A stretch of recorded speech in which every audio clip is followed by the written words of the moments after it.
हियो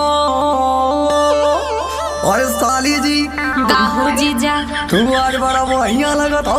कहो जीजा का बात है, आज बड़ा तारीफ करत हुआ। सुना साली तू हमारे दिल में बसल बारू हो। हट जीजा जी तू पिएला बहुत दारू हो।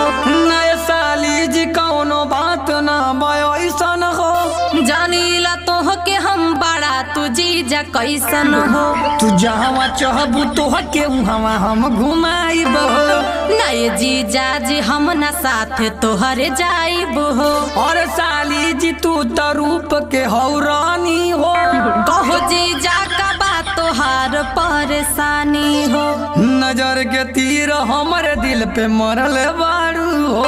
कहो एकदम का हो गइल बड़ा उतारू हो। अरे तोहे चौमिन छोला और चमचम भी हम